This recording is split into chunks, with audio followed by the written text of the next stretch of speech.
watching SKST Radio. Well, welcome to another episode of SKST Radio 101 with Cammie Grayson and friends. And I have a new friend, Mr. Hey, Dale Fabrigar. Did I say that right? perfect. Oh, woo! Well, Dale, welcome to the show. And thank you so much for taking time out your busy schedule to give us a little talk and talk about what your new projects are. And so tell people who you are and how you got started. My name is Dale Fabrigar, and I am a filmmaker, director, producer, all of the above there. All of the above. Yeah, ask me whatever you need. I don't know. Okay. Yeah, filmmaker, Okay, so Dale, and whatever that entails. how did you get started? Where'd you come from? Where are you from originally? I am my whole backstory, I guess. I am an Asian American. I was born here in the States. I'm Filipino, and I was born in Los Angeles, California, native. And I wasn't, raised in film, so I was from the outside. My folks really had higher hopes for me, I guess. They were super conservative. I was not raised on film and television and the theater. However, growing up, I gravitated to it. I was always somewhat artistic. And from what I understand, I always had a camera in my hand. Those were the days of Super 8 and things like that before video, right? I mean, today, little kids or young early filmmakers just pick up a camera and the quality and everything is so amazing today. But yeah, I was always had that. As a matter of fact, I wonder if, hang on a second, I'm going to kill some time. I might even have a picture of that. So even at an early age, I had my family member just found this picture with me and my brother in Los Angeles. Check it out. I don't know if you could see that. Can you see that? Yeah. That's me at the top there with the camera. Wow. I had a camera back then, so it was no surprise when my folks knew I was an artist. So, I went to school, the usual thing, and I wanted to get into sciences and all of that as well. And when I graduated, it was apparent that I was leaning more to the right side of the brain. I wanted to be an artist, and but my folks were like, not film, not movies, we just didn't know anybody. That wasn't in our wheelhouse, in our family connections. But my mother was a nurse and my father was a lab tech, and science, was kind of cliche. But I wanted to, but I just couldn't grasp that. I really felt the love and the pull towards the arts. So I went into graphic design, which was really a strong base for me, for my, let's just say, artistic training. And I have no regrets. So I studied as a designer, and then I graduated with a degree. I went to Art Center in Pasadena. Okay. And during that period, there were a couple of filmmakers ahead of me, and they weren't who they are today, but there was Zack Snyder and there was Michael Bay. I didn't know who these cats were, but I knew that they were talented, and they weren't big names at the time, but they were really talented. And I wasn't even in film at the time, but I knew I wanted to get into film. That was my agenda. So I wanted to study design, be professional, and get my degree and move into art direction and production design, and get on, be behind the camera, learn all of that visually. And then and eventually somehow find a way to transition into directing and storytelling. But as I did that, I realized that, it was just pulling me to be a director even more. I wanted to tell stories. So I graduated, did all that. And then I worked as a designer for a creative firm for a while, and did well there. And I just saved my money. And during that entire time I was at the agency, I was still making movies. As a matter of fact, some of the folks that I was with, graduated with, I kept in contact with them, and they were cinematographers. And here I was, not even a film graduate. And like, hey, I want to make a movie. Can I hire you to do this? And it was really great to go back to some of those contacts and work with them, but as a director. So I did that for a while, and then the writing was on the wall.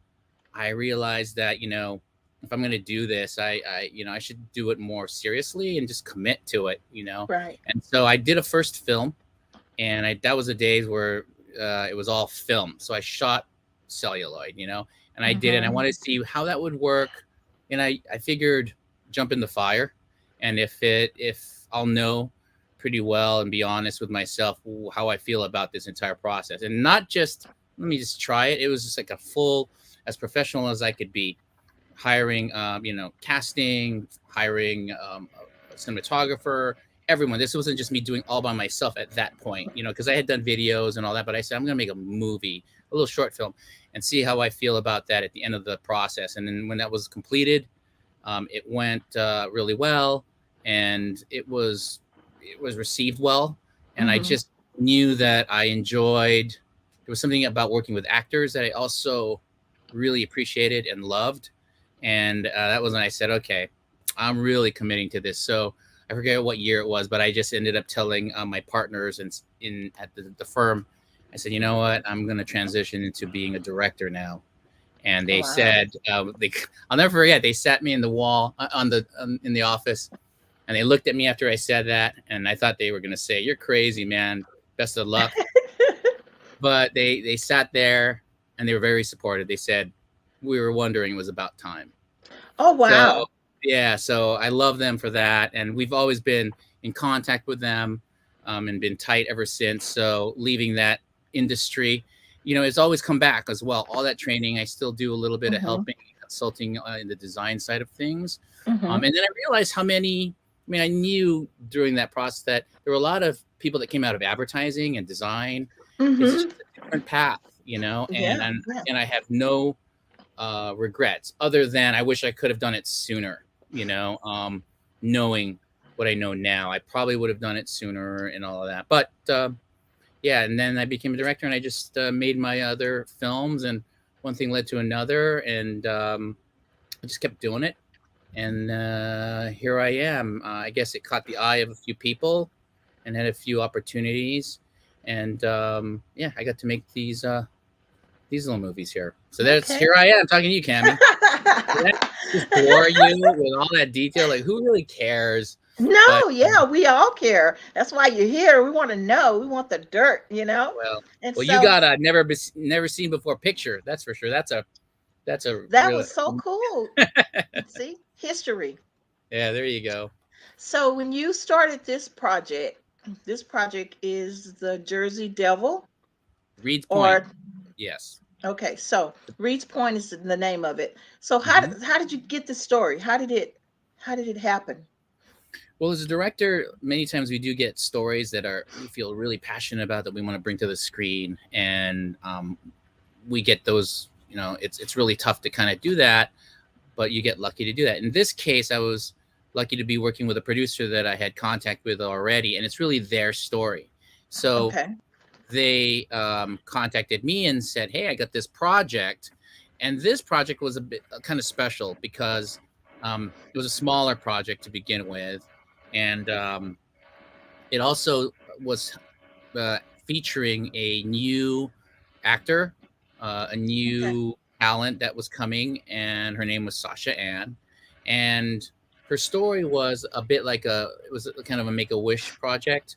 She was battling cancer at the time, and the producer said, hey, she's coming out of this, she's going to fight this. And I was, that had my, attention and my heart already. And then the fact that there's someone, with bigger challenges than what, in my life, I we're all going to have to deal with. But here it was, and she's still so young, and she had this dream that she wanted to kind of do this and be in a movie. And so we tried to create a, like a small movie for her, just to kind of get her juices going and help her do that. And so it was pushed by the producer, Suzanne De Laurentiis. And then I guess they realized, the cost of doing something like that would be X amount of dollars, and how much time and energy.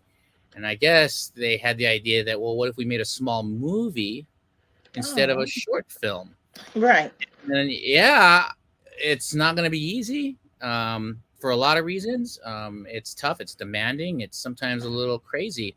And then for a newcomer actor to kind of come on screen and try to carry a movie, that's very demanding, to say the least. So and then she was, she had energy, challenges. I mean, she just came off of, fighting this thing. So Yes. we knew it was going to be tough, but it kind of happened, and we wrote the script, and it's based on Suzanne de Laurentiis's passion. She had for a long time wanted to tell a story about the Jersey Devil from where she is from. She grew up in Jersey, and in that same area. And I've been kind of known to do creature features and fun things like that, and horror. And I've worked with her before, and it just wasn't right until this project came along, and she said, I know the idea I want to do for her, and it's a horror movie. And I said, oh, okay. Running around means a lot of screaming, and it looks like fun. It is, but it takes a lot of work to do it at night, and all these things behind the scenes. So all right, great. But Suzanne was very passionate about making this happen for Sasha. Sasha was in. And so they created a script, and the story was born. I don't know if you're familiar with the legend of the Jersey Devil, but it's a bit like Bigfoot. Yeah, that's say Sasquatch. Yeah, it's in that whole genre or the cryptoid family, and they do. You can just look it up, and it's a unique, very unique creature, and they call it the Jersey Devil. But we knew, though, right away that our Jersey Devil was going to be, I hope this is not a spoiler, but our take on it was to create something a little different. So in doing that, there was some script ideas that happened, and we created a creature which was all practical, not CG, which is what I push for as much as I can.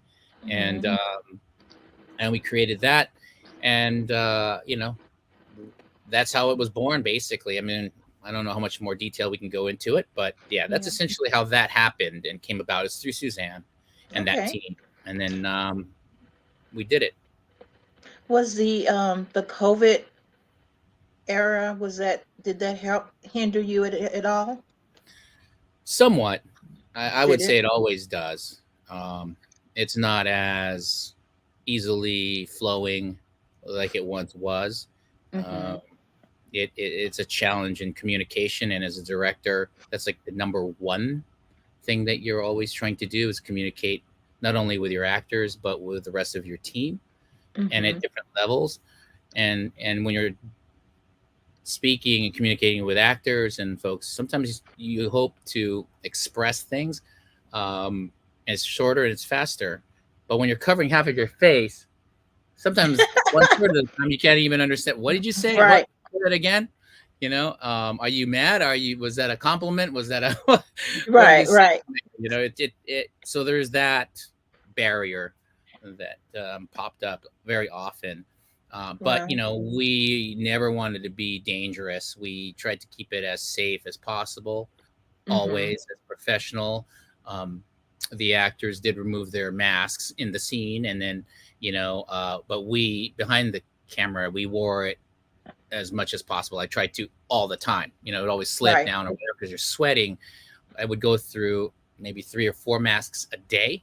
Just like one before lunch, and then 2 or 3 after. It's just the way it is. Right. But yeah, I think that was the greatest challenge. We tested before shooting and during the week, for crew, and but we're very lucky, I would say, that none of us got sick. We were blessed in that way. Everyone was healthy throughout that, and everything worked out great. So yeah, but it's a pain. I mean, I long and I wish for things to get back to normal, where we don't have to worry about it. Also, hopefully that will happen in the future, sooner than later. All right. So you guys, the movie started the 14th of this month, right?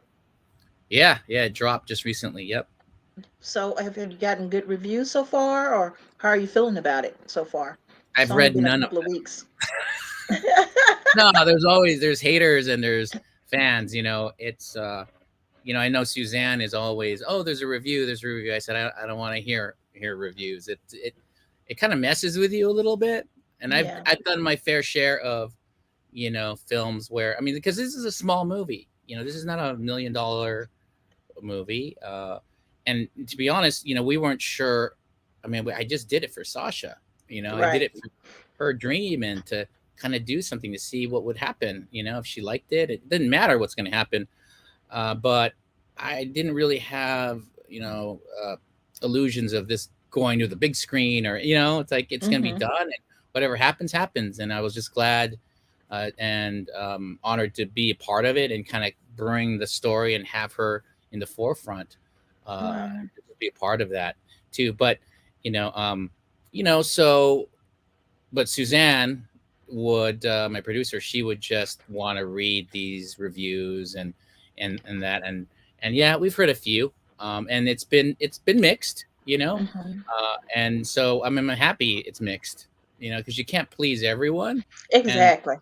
yeah, so if everyone liked it, that's impossible, and if everyone hated, that would really be a bummer. But the fact that it's mixed and you know I'm really really pleased, and I'm surprised. I was really surprised that it's out there, because it was Right. never really, we do things so that we can share it with people for sure.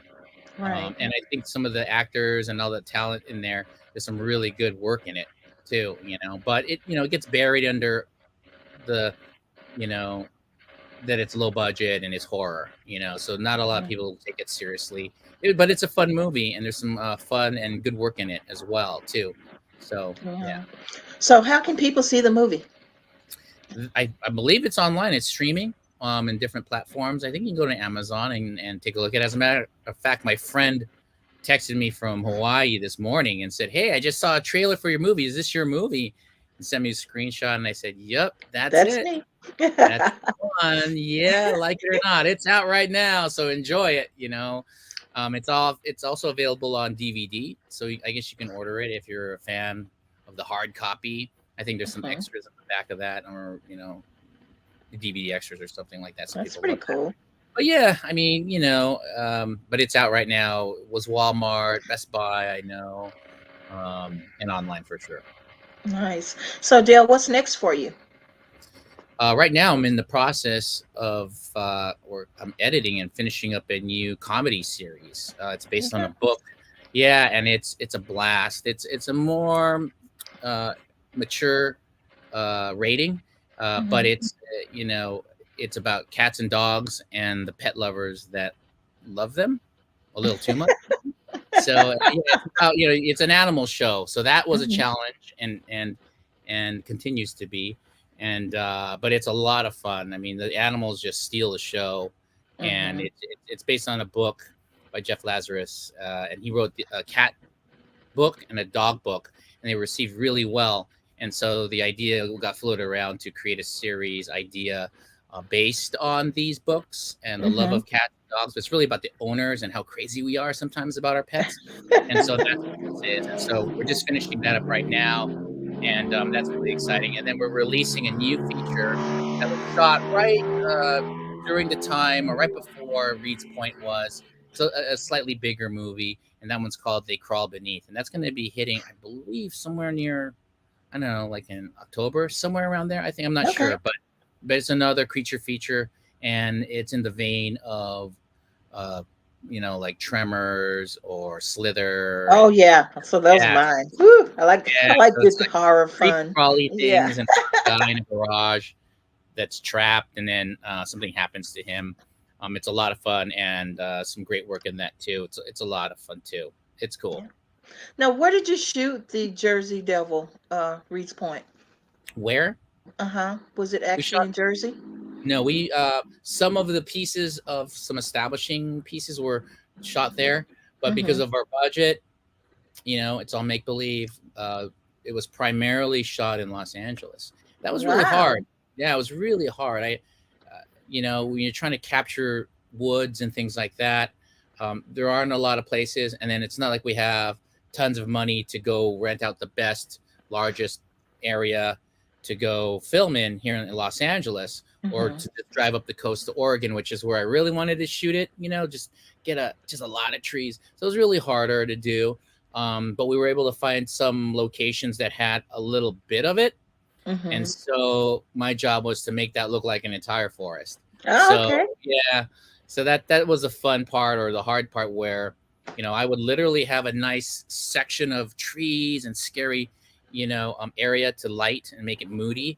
But we would have to change the camera angles and repeat that in different angles so it wouldn't feel like it's the same location. I mean, the Mm-hmm. area, but the trees are trees. I mean, that's the Yeah, truth. exactly. So we just kind of made it look, changed the angles and made it look like it was more. But there was one location where I had a good amount of it, but it was long, but only like 4 to 5 feet wide. So I would do all my long shots that way. And there was another section where it was like maybe like 10 by 10, 12, where there was trees, and I would shoot around that area. And then we would put no lights in the back and maybe something just to catch something in the back so you could see some background. But we would just work that way. So we had very few areas to film. And then we had a park that we were allowed to film in, and we got some of the footage there as well. But yeah, it was not, most of it was not done in Jersey as much as I wanted to do it there. I thought, oh, here's a chance for me to go to Jersey. And we were about like that close to being able to go. But by the time we calculated the cost to fly everybody, and it just was like, that's not going to happen, not on this show. So yeah. Oh, well, that's cool. Well, sounds good. I mean, I saw the trailer. I'm looking forward to actually seeing the movie, sitting down this weekend and enjoying it. So, words of wisdom. Yeah. Words of wisdom. What type of wisdom can you give to someone who's trying to do what you're doing? Wow. All I can go is by what is through what I'm doing, is my experience is just to kind of just keep doing it. That's not very sexy and sounds like somewhat cliche, but you just can't give up. I mean, if I gave up when my folks said, no, you're not going to go on film or art, and I'll clear this up. They were supportive when I made my choice, but they knew it was my choice. So it's up to you. It's your life, and now they were like, they didn't see it, but that didn't happen because I gave up. I knew I had to pursue it. I had to do it, and I continued doing it daily. And you just can't give up. You have to find things to keep inspiring you, whether that's hear other people's stories, read stories and books about other incidents. You have to be totally open and receptive to ideas, thoughts, anything that kind of keeps your creative mind going. I also try to say, and there was something, I guess this is, I don't know if this is wisdom or anything, but I personally have a mantra that's like, I try to do one thing creative every day, original. That doesn't mean it's big. I sketch a little thing, a little thought. I take a photo. That's usually what my Instagram was originally for, because I didn't do a lot of social media promotion. But that was my way of an outlet to use photography in a way, capture images in the way I see the world around me in a fun, just a different way. And it kind of changed a little bit, but that's all I really use it for. Very little self-promotion socially, but other than this moment here. So thank you for the opportunity. But sure. I enjoy this. Do something original and just and don't give up. Just keep your tools sharp as much as you can. Yeah. It seems across the board, because anybody can give up. But only the strong can make it, because it's a lot of, obstacles. So to do what you've done, and the reason that you did this movie that we're promoting today, it was awesome, so hats off to you. Take my Thank you. Hat off to you. Hat too. That's awesome. Great. Yeah, because I mean, if you listen, like another thing about the reviews, it's nice when you get a good review, but they're mostly very tough. And I'm not talking about this film per se, but in other instances, there are many just heartless, brutal things that are said about people that are trying to create art, pursue their dreams, and just do something, right? And there's things like give up. Who are these people trying to make a movie? They should just retire, pack up, and go home. These guys are failed, this and that, and this. And if you listen to that, I mean, that's not good for anybody. Right, exactly. So it's bullying, it's abusive.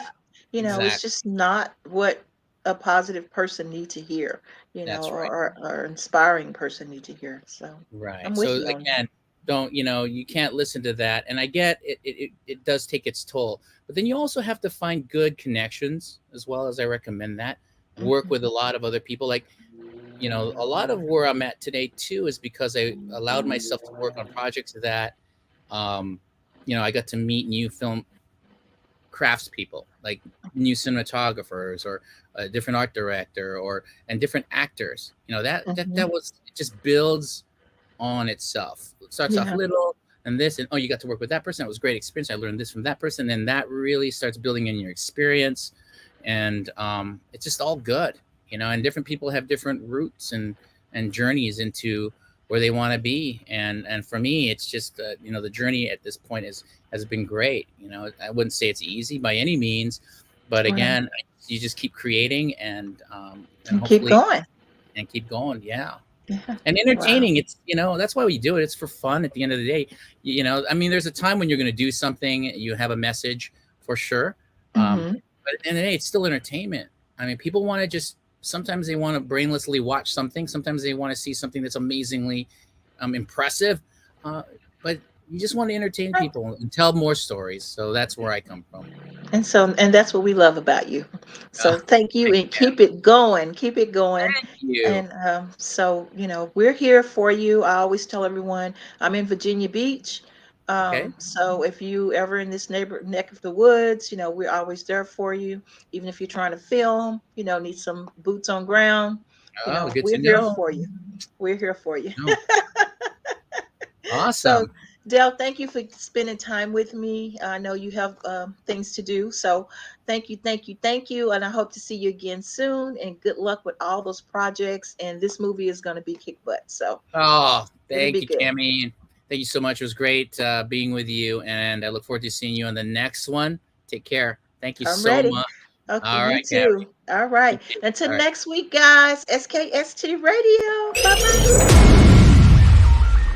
You're watching SKST Radio.